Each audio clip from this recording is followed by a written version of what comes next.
जय हिंद साथियों। आज बेहद ही ज्ञानवर्धक और मज़ेदार टॉपिक पढ़ना है। एग्ज़ाम के भी व्यू से ये बहुत ही इम्पोर्टेंट है और इसके अलावा जो दैनिक जीवन है हम लोगों का, जीवन में भी काफ़ी ये महत्व रखता है ये टॉपिक। तो बिना वक्त गंवाए हम लोग पढ़ते हैं।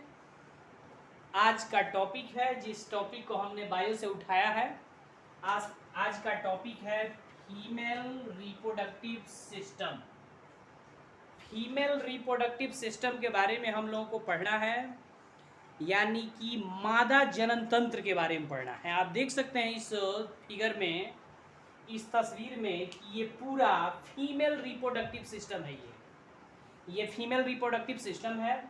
अब इसमें हम फीमेल रिप्रोडक्टिव सिस्टम में उपस्थित जो ऑर्गन्स हैं, उन ऑर्गन्स का आप लोगों के परिचय के लिए बता देता हूँ कि आप देख सकते हैं कि ये वाला जो ऑर्गन्स है, ये वाला ऑर्गन्स, ये ऑर्गन्स जो है कहलाता है फैलोपियन ट्यूब। फैलोपियन ट्यूब है, या इसको ओविडक्ट कहते हैं, हिंदी में इसको कहते हैं अंडवाहिनी। तो ये अंडवाहिनी है या फैलोपियन ट्यूब है या ओविडक्ट है। और इस फैलोपियन ट्यूब या अंडवाहिनी की लंबाई होती है 12 सेंटीमीटर। फैलोपियन ट्यूब जो है दो होते हैं, आप देख सकते हैं यहाँ राइट साइड फैलोपियन ट्यूब है और लेफ्ट साइड भी फैलोपियन ट्यूब है। और फैलोपियन ट्यूब के यहाँ अंतिम जो हिस्सा है, यहाँ अंतिम छोर है, इसमें उंगलीनुमा संरचना रहती है। तो ये फिंगर लाइक स्ट्रक्चर जो है हमेशा गतिशील रहता है, घूमते रहता है।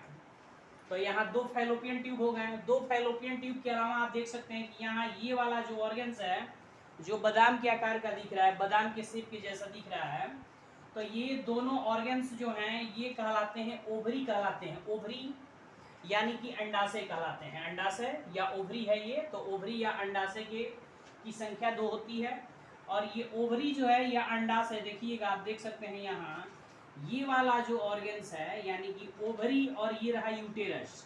तो ओवरी और यूटेरस दोनों के बीच में ये वाला जो स्ट्रक्चर है, यहाँ भी ये ओवरी हो गई और ये यूटेरस हो गया। तो दोनों के बीच में ये वाला जो भाग है, यानी कि हम कह सकते हैं कि ओवरी और यूटेरस दोनों को कनेक्ट करने वाले ऑर्गन्स को ओवेरियम लिगामेंट कहते हैं। तो ये वाला ऑर्गन्स जो है या ये वाला भाग जो है ओवेरियम लिगामेंट है और ये ओवरी है। इसके अलावा ये बीच वाला जो खोखला सा भाग है, ये देख सकते हैं कि ये यूटेरस है, गर्भाशय है ये। और गर्भाशय का ये वाला भाग जो है, इधर वाला भाग, इसमें जो माने फीमेल का जो शुरुआती दौर होता है, यानी कि 15 या 16 साल की या फिर उससे ज़्यादा उम्र की, माने कि 25 साल तक की जो फीमेल्स हैं, उसमें ये वाले ऑर्गन्स जो हैं, यानी कि उसका विजाइना जो है एक विशेष प्रकार की झिल्ली से ढका रहता है, जिसको हम लोग कहते हैं, हिंदी में कहते हैं ग्रीवा और इंग्लिश में उसको कहते हैं हाइमेन कहते हैं। और ये हाइमेन या ग्रीवा जो है, जैसे नॉलेज के लिए बता दें कि इस पर बहुत सारे लोग मैंने मंथन करते हैं। तो हाइमेन या ग्रीवा जो है, एक तो फर्स्ट टाइम सेक्सुअल एक्टिविटी अपनाने के कारण ये हाइमेन या ग्रीवा टूट जाती है, या इसके अलावा माने हार्ड एक्सरसाइज करने पे, साइकिलिंग करने पे, दौड़ने पे, या फिर अन्य प्रकार की एक्सरसाइज करने के भी कारण जो है ये हाइमेन या ग्रीवा जो है, जो झिल्ली लाइक स्ट्रक्चर होती है जिससे विजाइना जो है ढका रहता है, योनि ढकी रहती है, वो इन सभी कार्यों को करने से टूट जाती है, या फर्स्ट टाइम सेक्सुअल एक्टिविटी अपनाने के कारण जो है ये हाइमेन या ग्रीवा टूट जाता है। तो ये लगभग जो है फीमेल का रिप्रोडक्टिव ऑर्गन्स हुआ। अब हम लोग जानेंगे कि ये फीमेल के जो रिप्रोडक्टिव ऑर्गन्स हैं वो कैसे काम करते हैं। आइए दोस्तों हम लोग समझते हैं। जैसे फीमेल का प्राइमरी रिप्रोडक्टिव ऑर्गन होता है ओवरी। ओवरी ओवरी की संख्या 2 है, ये दोनों ओवरी है। प्रत्येक ओवरी बादाम के आकार का होता है और ओवरी ओवेरियम लिगामेंट के द्वारा यूटेरस से अटैच रहता है। अब ओवरी करता ये है कि मेंस्ट्रुअल साइकिल जो होती है, मेंस्ट्रुअल साइकिल, अब मेंस्ट्रुअल साइकिल क्या है, एमसी क्या है, थोड़ा सा उसको हम समझाने की कोशिश करते हैं आप लोगों की।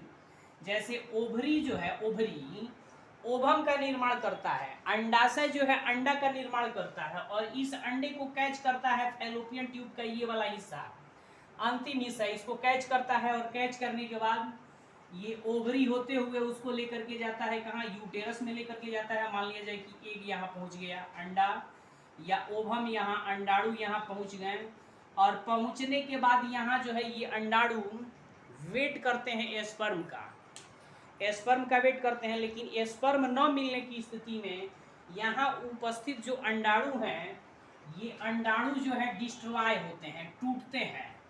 ये टूटते हैं, डिस्ट्रॉय होते हैं, एक निश्चित समय के बाद टूट जाते हैं, और टूटने के बाद ये विजाइना से यानी कि योनि मार्ग के द्वारा शरीर से बाहर निकलते हैं। इसी को मेंस्ट्रुअल साइकिल या एमसी कहते हैं। यानी कि शॉर्ट में इसको डिफाइंड हम लोग ऐसे कर सकते हैं कि अनफर्टिलाइज्ड ओवम, यूटेरस में उपस्थित अनफर्टिलाइज्ड ओवम यानी कि अनिषेचित अंडाणु का टूटकर बाहर निकलने की क्रिया मेंस्ट्रुअल साइकिल या एमसी कहलाती है। और ये एमसी या मेंस्ट्रुअल साइकिल का प्रोसेस जो है वो प्रत्येक महीना चलने वाला प्रोसेस है। प्रत्येक 28 दिन के अंतराल पर ये उत्पन्न होते रहता है। तो दोस्तों, जब मेंस्ट्रुअल साइकिल होता है यानी कि एमसी आता है, तो मेंस्ट्रुअल साइकिल होने के 14वें दिन, मेंस्ट्रुअल साइकिल होने के 14वें दिन जो है, ये ओवम जो होता है, ये ओवरी जो होता है, ये दोनों ओवरी ओवम का निर्माण करता है, यानी कि दोनों अंडा से अंडाणु का निर्माण करता है,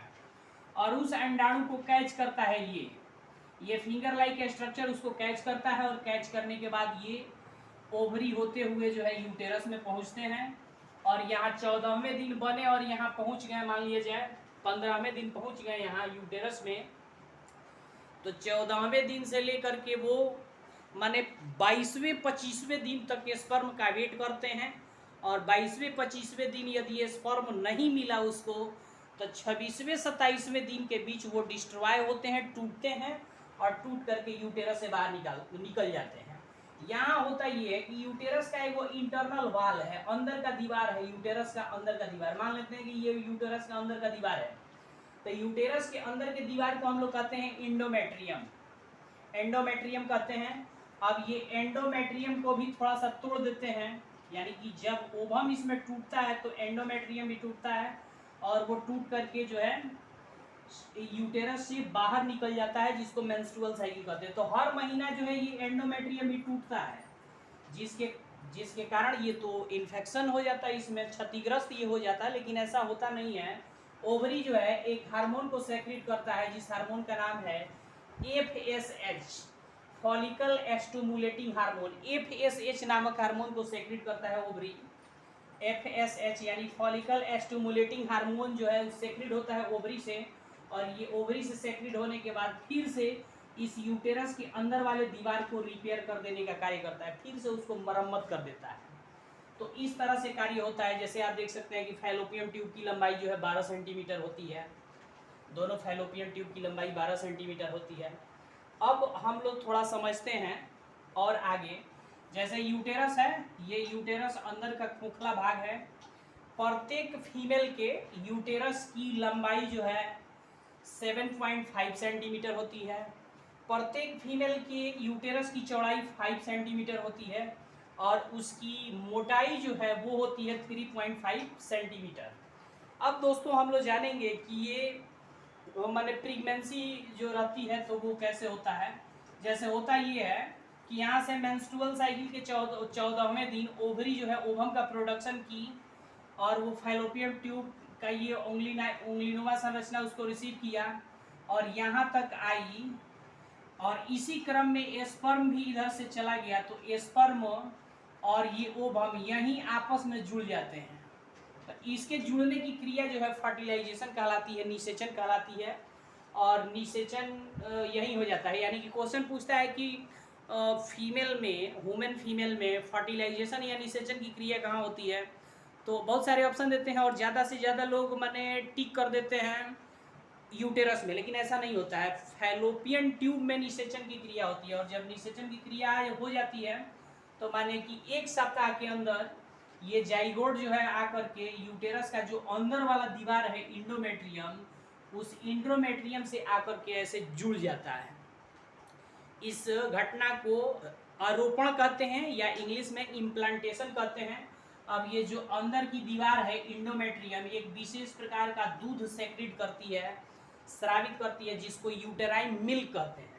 और यही यूटेराइन मिल्क जो है इस जाइगोट्स को जो है वो प्रोवाइड करने का कार्य करता है, यानी कि फूड मटेरियल्स प्रोवाइड करता है, और धीरे धीरे ये युग्मनज जो है डेवलप होना शुरू होता है। और यहाँ जब प्रेगनेंसी रह जाती है, प्रेगनेंसी जो है रह जाती है, यानी कि गर्भ में बच्चा जो है पलने लगता है, तो इस स्थिति में मेंस्ट्रुअल साइकिल फ्लो वाली जो प्रोसेस है वो समाप्त हो जाती है। तो ये